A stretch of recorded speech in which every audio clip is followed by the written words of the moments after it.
Hi, I'm Bob Tabor with www.learnvisualstudio.net. In this module, I'm going to ask the question, why do we even need Microsoft Azure? And I'm going to try and answer it too. And in so doing, I'm going to attempt to introduce some new concepts and terms that'll be important as we move forward in this series. And it's tempting to, as a programmer especially, to just jump right in and start showing you how to do all this cool stuff, how to perform certain tasks in Azure. But that's not how my brain works anymore. I think the fundamental problem with jumping right in from the very get-go is that you begin climbing trees before you really start to get your bearings in the forest, or even why you're in the forest in the first place. And there's going to be plenty of time for those how do I style topics later on in this series. But if you want to learn, and I mean you want to really learn Microsoft Azure, then you need to be grounded in the foundational concepts. In other words, the why behind the how. And so that's what I hope to do. So before we get started, I have to trust that you already understand a lot of things because we don't have a lot of time and I want to keep this concise. So I trust that you understand these things before we even get started. And this is kind of a long list and it covers a lot of ground. But you should already understand the basics of client-server architecture, and you understand some of the challenges that it presents. You should already understand that as you add more clients, or in other words, more load to a system, that you might need additional servers, additional compute resources to handle that load. Otherwise, there's going to be a lag, or worse, there could be timeouts for the client. You should already understand that your application will ultimately be judged on its reliability, its availability, and its maintainability. So let me define those very quickly to make sure we're on the same page. Reliability measures the likelihood that any given request or function in the system will produce the desired result and it's not going to produce an error. So that's reliability.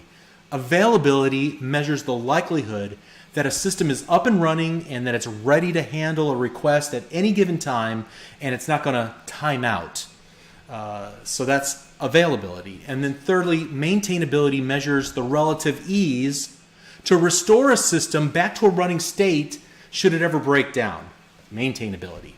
So designing for reliability, availability, and maintainability means that you need a strategy to expand compute resources very quickly on demand. So a common solution for this is to either scale up or to scale out. So you should already know about these two terms, but let me just cover them really quickly here. You typically choose to scale out when any single request demands more memory and processing power to complete, and the bottleneck or the latency in the system is the intensive number of software objects that are created, or the algorithms that are used, or the business logic that's being relied on. In this case, the key to completing each incoming request is to provide each incoming request with more processing power. That's scaling up. Conversely, you scale out when any single request requires less memory and processing power to complete, or at least that's not really the latency in the system. However, you're waiting for network communication or disk access. So in that particular case, the key to completing each incoming request more efficiently is to run it in parallel to other requests, and so that they each can be working and waiting on external components to complete disk access, network access, whatever have you, and so they're running in parallel. So, and these two ideas are not mutually exclusive. It's common to both scale up and scale out for any given system. So you purchase more computers, each computer with more memory and a better processor. All right, so you should already know that. And you should already understand that scale out is made possible through a network component called a load balancer. The load, in other words, the number of incoming requests, is balanced between two or more servers. And there's a couple of different ways to do this balancing. One of the most common and easy to comprehend is round robin, where you've got maybe 5 servers. You give the first request to server 1, the second request to server 2, and so on until you get to server 5, and then the next request goes back to server 1. That's round robin, all right? And you should already understand the importance of redundancy in a system. And redundancy within a software system takes many different forms. One of the forms is that you can create copies of a system that are ready to take over should there be any problem in the primary system that handles all the incoming requests. So for example, if your primary database server goes down, traffic can be routed temporarily to a mirrored version of that database. This routing to a mirrored copy is often called a failover. All right.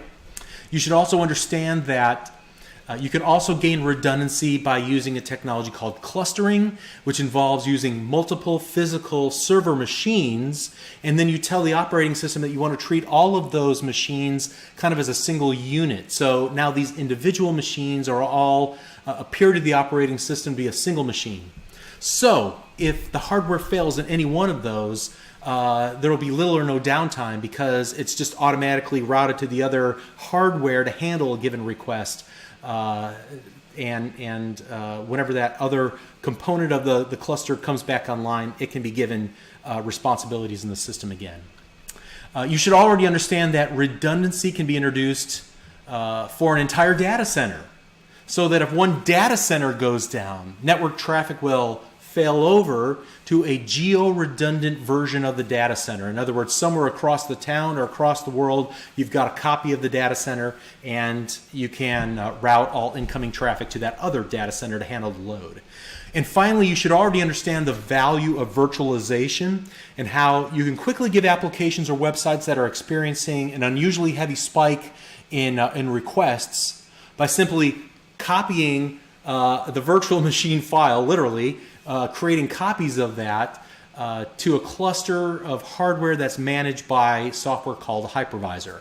And so you can scale up or scale down resources inside of your own organization using virtualization, which is kind of one of the foundational concepts of the cloud in the first place. So that is the baseline knowledge that I really didn't want to spend time going over and being thorough about. I wanted to trust that you already knew some of those sorts of things. But if any of these ideas are unclear to you, then just all you need to really understand them is at a very high level.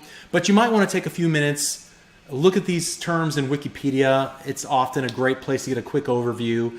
And then you can come back and you should feel fine with what we talk about from here on out. So you might wonder, how does all this apply to Microsoft Azure? Well, I've named off maybe half a dozen different strategies and patterns and techniques that companies have used for decades to create applications that are reliable, available, and maintainable. Furthermore, companies have invested a fortune in implementing each of these within their own data center. Servers, software licenses, the people to actually make it all work are extremely expensive for businesses. And furthermore, getting it all wired up and working correctly is extremely time-consuming. So herein lies the opportunity for cloud computing and for Microsoft Azure specifically. Affordability, speed to market, and a vast array of options, all presented in a very simplified, accessible little dashboard with great redundancy and failover options to keep those applications up and running and making the company money even if something bad happens. So with Microsoft Azure, first of all, you can provision new servers to handle an increase in load in seconds and minutes rather than waiting days or weeks to get new hardware into your data center and get it all set up.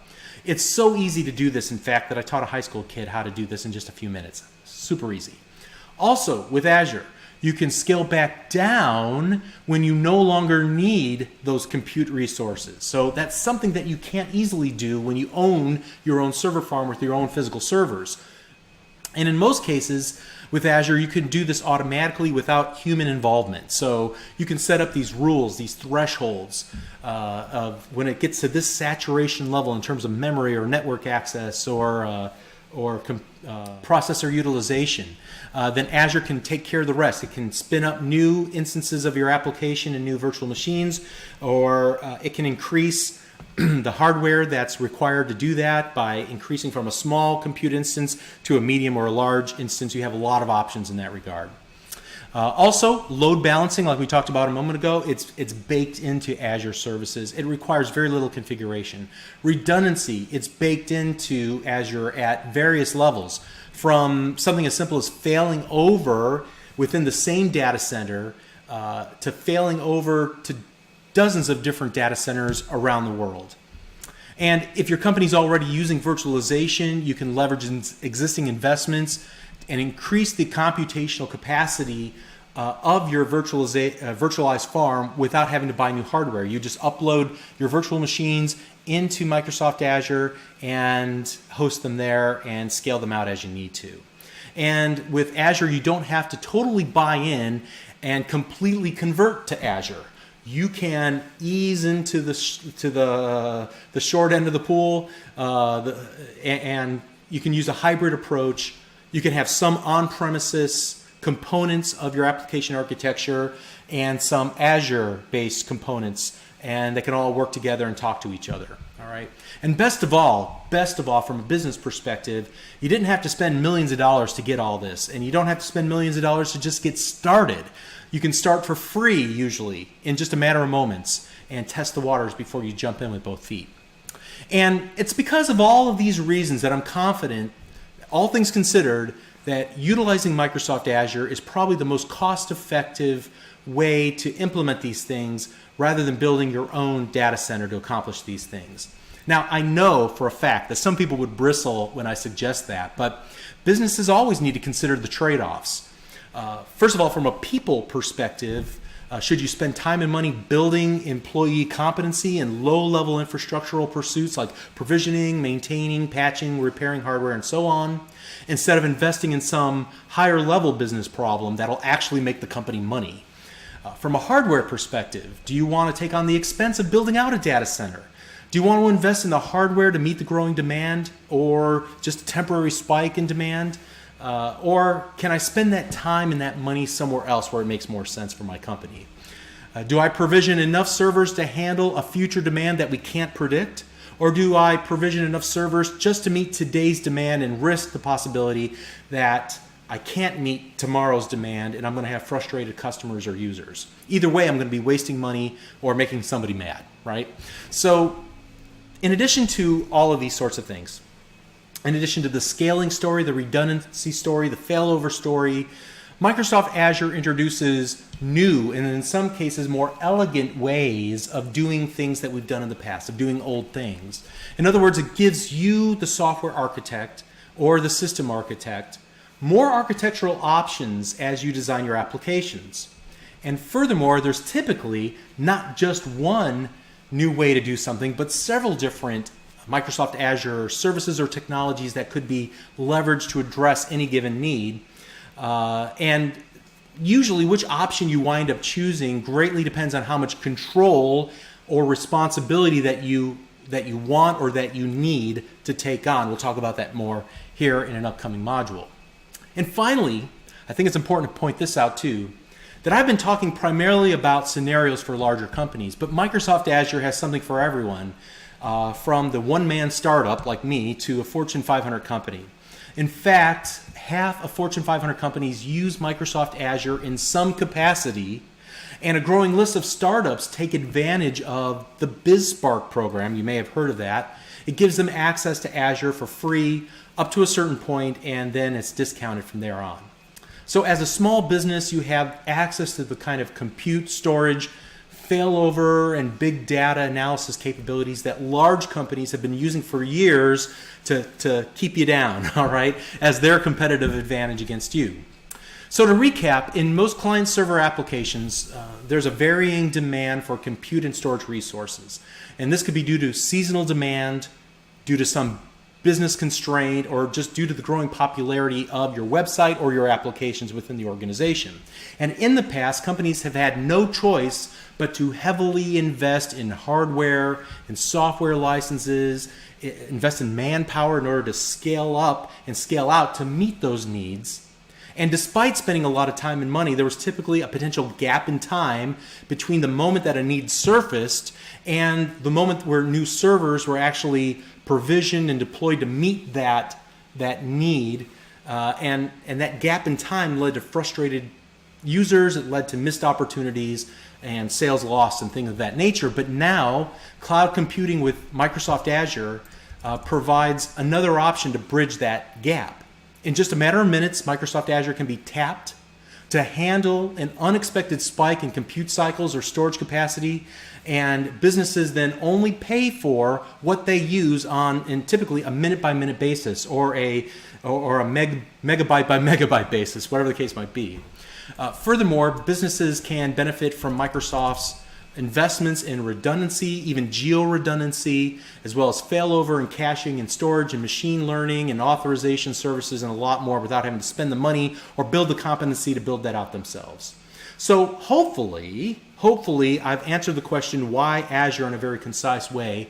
Hopefully now you can see why we're standing here at the forest in the first place. And so now that we understand why we're even standing here in front of this forest, we'll start getting a sense of how the forest is laid out, where the paths are, and so on in upcoming modules. Thank you very much.